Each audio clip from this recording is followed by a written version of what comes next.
Nous n'héritons pas de la terre de nos parents. Nous l'empruntons à nos enfants. Surnommée l'île rouge, Madagascar est ancrée dans l'océan Indien, à 400 km de l'Afrique. Elle possède un système corallien unique qui borde la côte ouest sur plus de 1000 km. La richesse de la faune aquatique est un atout majeur pour ses habitants et attire de nombreux touristes venus des quatre coins du monde pour l'observer. Population locale et scientifiques ont choisi d'agir ensemble pour protéger la mégafaune marine. La fondation Madagascar Whale Shark Project, basée sur l'île de Nosy Be, s'est donné pour objectif de participer à la conservation du plus grand poisson du monde, le requin-baleine.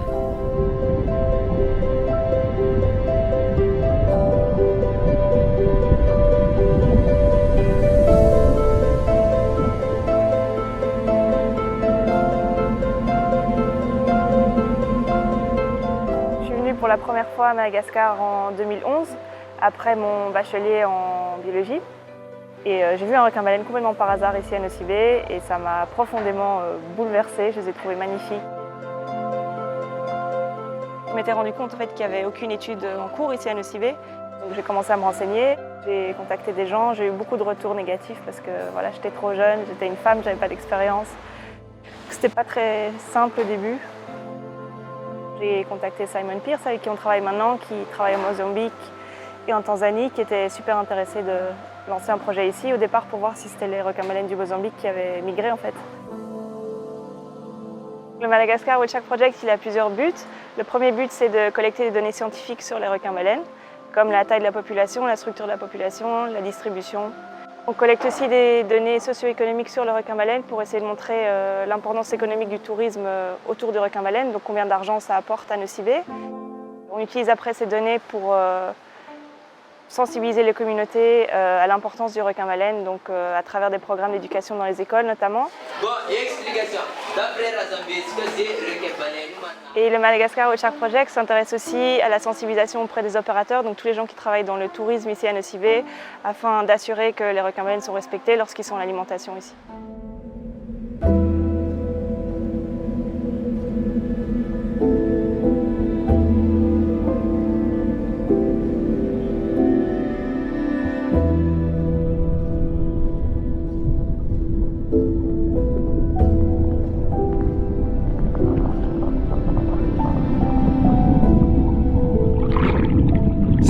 Tacheté de points blancs et facilement identifiable. Inoffensif et curieux, le requin-baleine peut mesurer jusqu'à 20 mètres et peser 34 tonnes. Il se nourrit principalement de plancton. Comme d'autres animaux filtreurs, il doit ingérer jusqu'à 2000 tonnes d'eau par heure pour se nourrir.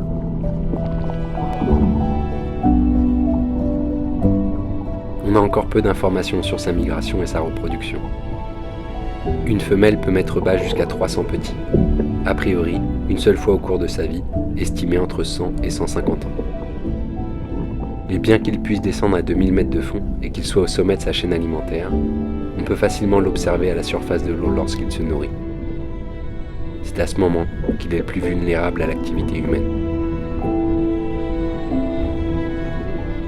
Que ce soit au niveau du changement climatique, de la pollution plastique, de la pêche illégale, les requins sont en train de disparaître à une vitesse alarmante.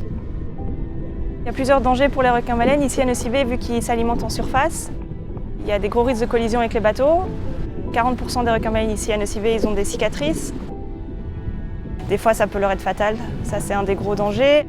Après, la pollution plastique en surface, donc tout ce qu'on voit flotter lorsqu'on est en mer, ça finit dans leur ventre assez souvent et voilà, ça peut les tuer. C'est malheureusement un énorme problème pour tous les animaux filtreurs. Puis voilà, la pêche illégale des ailerons de requins, ça c'est un gros souci pour tous les requins à l'échelle globale.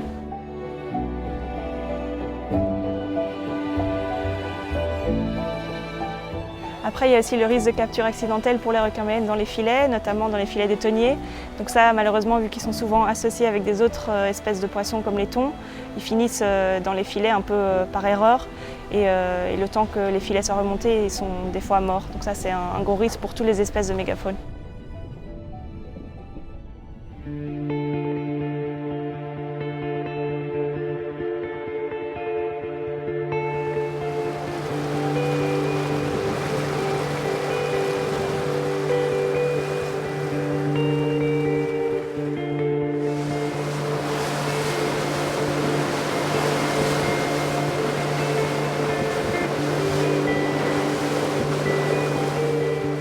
Les volontaires, c'est des gens qu'on recrute pour nous aider à collecter les données en mer.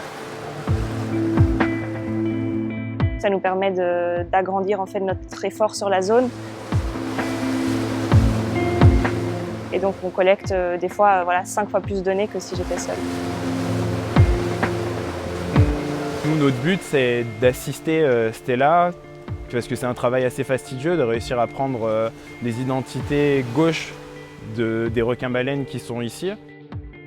Chaque volontaire est réparti sur un bateau et par ce biais-là, on arrive à maximiser les chances de trouver de nouveaux requins-baleines et de recenser plus précisément la population de Nosy Be.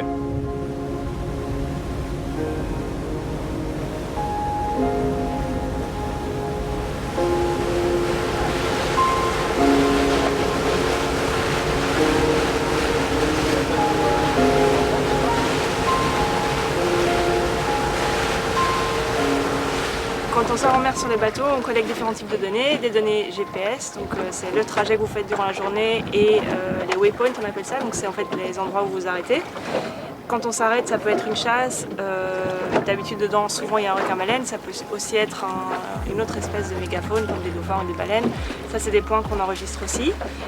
Une fois au bureau, donc on a 3 bases de données, une base de données pour les requins-baleines seulement. Donc là-dedans on mettra la photo ID, si c'est un mâle, une femelle, la taille qu'on a estimée, le comportement. Puis il y a une donnée juste pour les chasses, donc les chasses où il n'y avait pas de requin-baleine dedans. Et puis il y a la mégafaune, donc les dauphins qu'on aurait peut-être vus.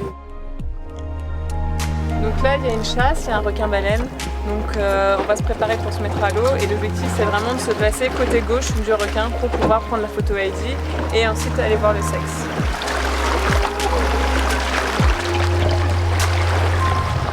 On prend plusieurs choses comme information sur le requin-baleine. La première chose qu'on prend c'est l'ID, la photo ID. Ensuite on notera tout ce qu'on aura pu voir, donc c'est-à-dire le sexe du requin, sa taille et les cicatrices éventuelles qu'il pourrait avoir. Une fois qu'on a collecté toutes ces données, on les rentre toutes dans un fichier Excel. Donc ce fichier-là va nous permettre de recenser tous les requins-baleines qu'on aura vus. Ces données sont importantes à collecter pour un travail de conservation. On a très peu d'informations sur les requins-baleines qui se trouvent à Nosy Be. La communauté scientifique n'était pas au courant qu'il y avait des requins-baleines ici, donc ça rend leur protection très difficile. Donc c'est pour ça qu'on a commencé l'étude ici, pour savoir combien de requins-baleines il y avait, si c'était des juvéniles, des adultes, est-ce qu'ils revenaient. Donc toutes ces questions, maintenant on arrive à y répondre. Le requin-baleine, c'est une espèce en voie d'extinction au niveau mondial. Il y en a de moins en moins, c'est des animaux qui grandissent très lentement. Ils prennent environ 30 ans pour arriver à la maturité sexuelle. C'est des animaux très dociles, très gentils, ils viennent à la surface pour s'alimenter. Ici à Nosy Be, on s'est rendu compte que c'était que des juvéniles. C'est assez typique des agrégations côtières comme au Mozambique ou en Tanzanie. C'est pour ça qu'il faut vraiment protéger cette zone et mettre en place des chartes d'approche et des limitations pour qu'ils continuent à s'alimenter ici, qu'ils ne soient pas dérangés, pour éventuellement atteindre l'âge adulte et se reproduire.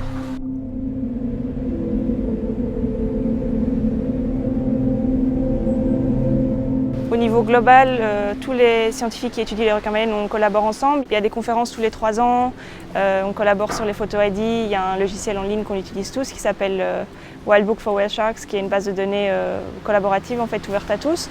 Donc on suit un peu le même protocole partout, donc c'est des données en plus en fait, sur des requins-baleines qu'on n'avait jamais identifiées avant. Et puis après, on va publier ces données dans des revues scientifiques.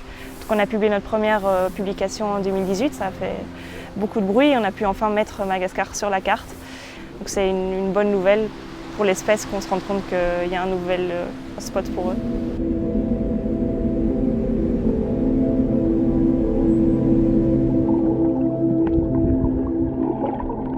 Voir le plus grand poisson du monde finalement, aussi majestueux, grand et puissant, mais en même temps si vulnérable dans l'océan. C'était quelque chose d'assez émouvant et je pense que si rien n'est fait pour les protéger, effectivement, ils finiront par s'éteindre. Ce que j'espère, c'est que d'autres personnes après moi pourront le revivre et ça sera possible uniquement en respectant cet animal et en respectant la charte qui a été mise en place.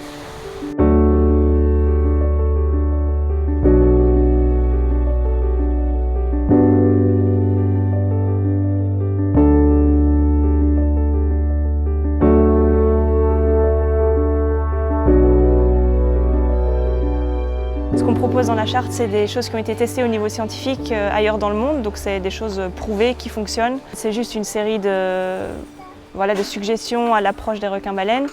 Ça a été testé notamment au Mozambique et au Mexique et la relation entre les bateaux et les requins-baleines a été testée scientifiquement et on sait que au plus il y a de bateaux autour d'un requin-baleine, au plus ils sont dérangés. Donc c'est tout à notre avantage de limiter le nombre de bateaux autour d'un requin-baleine pour profiter davantage de la mise à l'eau et que les clients soient satisfaits et les requins-baleines pas dérangés. Donc c'est des choses que je partage avec les marins et les guides depuis 2017 à travers des formations au début de la saison. Petit à petit, j'ai pu développer des relations avec les opérateurs différents à travers le projet.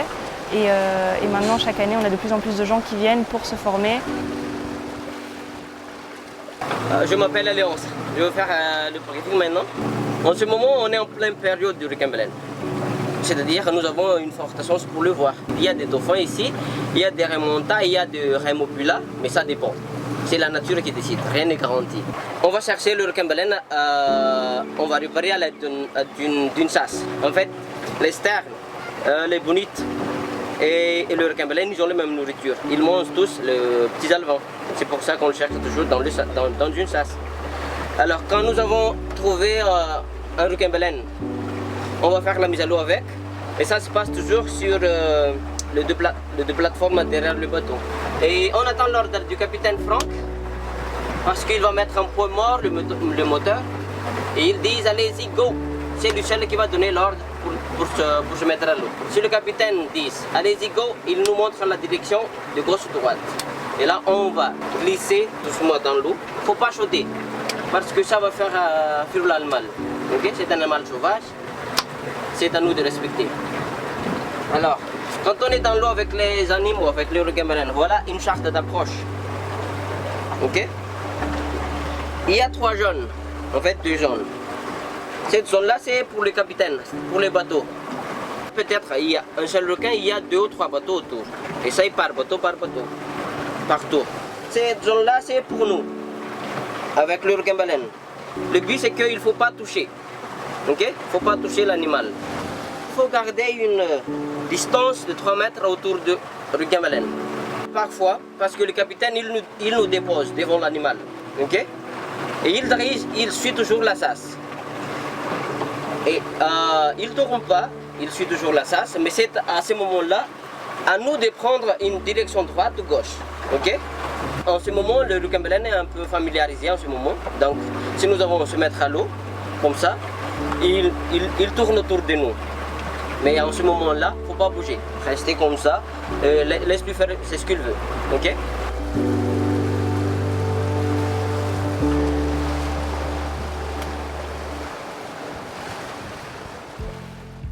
Dans l'information, en fait, au début, je parle de ce qu'on sait sur le requin-baleine. Voilà, le fait que c'est que des juvéniles qui viennent s'alimenter ici, que c'est vraiment critique de respecter leur comportement naturel lorsqu'ils sont en alimentation ici, mais aussi que c'est un énorme atout touristique pour Nosy Be, que les gens viennent du monde entier pour venir voir les requins-baleines et donc il faut les respecter, il faut respecter leur comportement naturel pour qu'ils reviennent. Malgré qu'au début c'était compliqué de sensibiliser les opérateurs, chaque année il y a de plus en plus d'opérateurs qui se manifestent, il y a vraiment un réseau qui se développe et c'est très beau à voir. Il y a une meilleure entente sur l'eau, les gens communiquent davantage et tout le monde devient de plus en plus conscient en tout cas qu'il y a vraiment intérêt à respecter la charte et à respecter le comportement naturel. Et puis finalement, à travers notre travail de sensibilisation, on espère que les générations futures pourront s'investir davantage dans la protection du requin-baleine ici. C'est une association qui a pour priorité les requins-baleines, mais aussi la pérennité de l'île de Nosy Be et de ses habitants. Maintenant, je pense que quand il y a de la vie, il y a de l'espoir. Et grâce à cette association, en sensibilisant les personnes de Madagascar, mais aussi grâce aux volontaires, c'est aussi à nous de diffuser ce message et de montrer que si tout le monde agit correctement, ça sera bénéfique en fait pour tout le monde et notamment aux habitants de Madagascar. J'ai été marqué par l'investissement des locaux. Ici, c'est vrai que je pensais qu'il n'y avait pas grand-chose été fait pour tout ce qui était environnemental. Il y a beaucoup de choses, mine de rien, qui sont faites. Des sensibilisations pour les pêcheurs, pour éviter qu'ils pêchent les requins-baleines, les pêches à outrance. Il y a des sensibilisations aussi dans les écoles, pour justement, dès le plus jeune âge, leur faire prendre conscience que c'est important de ne pas polluer, de ne pas jeter tous les déchets à la mer ou même n'importe où en fait. Il y a beaucoup de choses qui sont faites pour l'écologie. Notamment aussi, il y a certains jeunes qui sont vraiment investis dans le projet, qui sont d'ailleurs en collaboration avec Wild Shark Project. Les gardiens de l'océan. C'est Bruno, c'est un des jeunes de Nocibé qui fait des animations pour les jeunes, c'est plus vraiment pour la sensibilisation des jeunes. Il met en scène des jeunes et je trouve ça vraiment super. La plupart des enfants, chaque samedi, ils ne font rien, ils vont n'importe où. Et comme ça, ils sont occupés sur un thème. Être un gardien de l'océan, ça leur donne un statut et ça les conscientise plus. Ils se disent, moi je suis un gardien de l'océan, alors j'ai le devoir de faire ceci, de faire cela. Donc ça, comme on dit, notre devise, c'est apprendre aujourd'hui, agir ensemble pour protéger demain.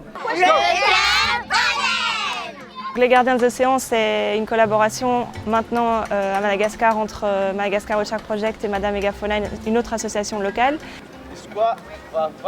Le programme dans les écoles, en fait, il y a 20 séances. Donc on l'a adapté du programme au Mozambique.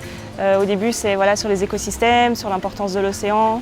Après, c'est sur des espèces vraiment clés, le requin-baleine, les cétacés, les tortues ici.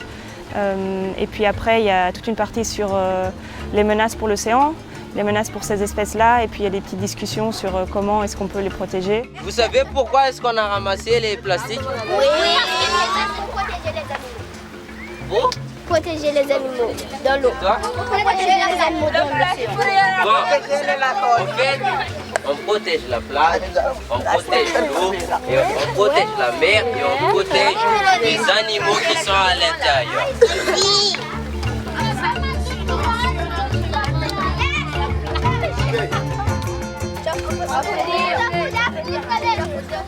Je m'appelle Bruno, je suis animateur pédagogique au sein de l'association Madame Megafauna.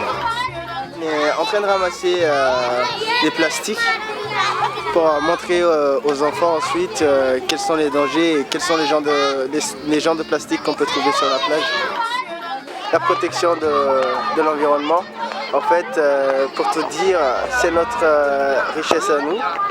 Et ce sera bien que, pour commencer, localement, des jeunes d'ici arrivent à comprendre les problèmes et arrivent à protéger par leurs propres moyens leur environnement.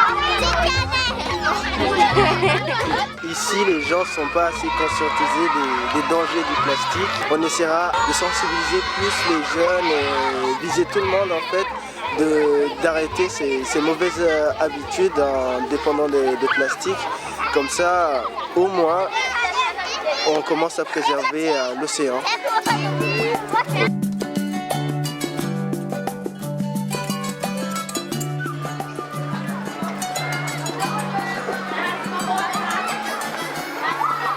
L'école de Madiroquel est une école publique. Je vous présente juste le Madagascar Wild Shark Project, qui est dirigé par une scientifique qu'on appelle Stella Diamant. C'est elle qui a commencé le programme d'éducation des gardiens de l'océan en premier lieu. Et après ça, ils ont travaillé avec Baleine Rando, tout le monde sait où c'est Baleine Rando.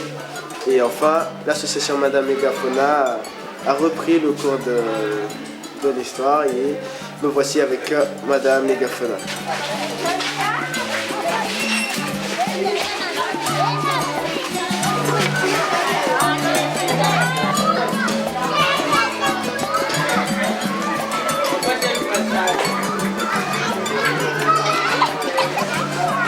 Je voyais dans les infos, je voyais dans les livres le problème et qu'est-ce qui se passait vraiment sur l'environnement.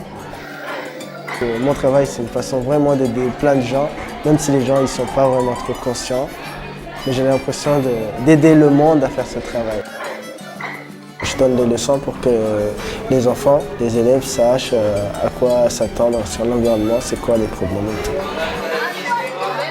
Disons que je donne des exemples assez concrets qu'ils peuvent comprendre directement. La plupart n'ont jamais vu des dauphins, n'ont jamais vu de baleines à bosse, des poissons tout simples. On essaie d'apprendre petit à petit quels sont les mammifères qu'on peut trouver ici, les caractéristiques des mammifères et tout ça. Ils apprennent c'est quoi un évent, c'est quoi une dorsale, c'est quoi une caudale, pour qu'ils comprennent mieux que dans l'océan, il n'y a pas que des poissons et que l'océan n'est pas inépuisable. Si on parle de plastique, la plupart des Malgaches ne sont pas conscients que c'est un véritable problème à l'échelle mondiale et qu'il faudra d'abord passer par le début, c'est quoi le plastique, comment et sur quel point il est dangereux et tout le reste. Donc on est vraiment concentré sur des leçons. Le problème du plastique, c'est un problème à l'échelle mondiale et pour commencer, si on le dit, recycler, c'est un terme que tout le monde dit, mais c'est pas chose facile à faire. Donc si on essaie de limiter notre utilisation du plastique, c'est déjà un début. Je ne trouverai pas le mot pour dire, pour globaliser ce qui m'apporte vraiment, mais vu que depuis que j'ai commencé à faire ça, je me sens vraiment utile pour la préservation de la planète et des générations qui vont suivre.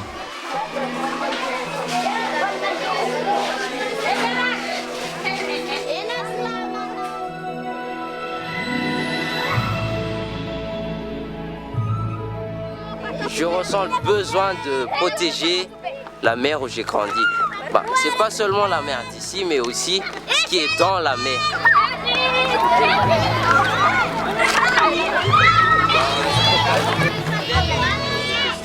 C'est important pour la planète de ramasser les plastiques. Ah d'accord. Pour ne pas blesser les animaux ou pour ne pas blesser les animaux dans l'eau.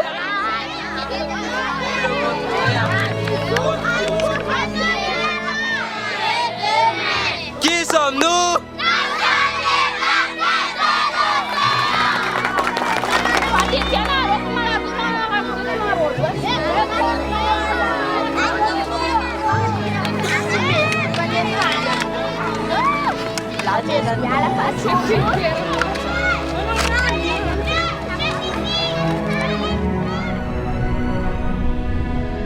On estime que depuis les années 80, la moitié du stock mondial de requins-baleines a disparu. D'ici 2050, l'espèce pourrait totalement s'éteindre. Et si nous décidions d'agir ensemble, d'emprunter une voie durable et raisonnée, faire en sorte que nos enfants puissent eux aussi voir le plus grand poisson du monde nager au cœur de l'or bleu.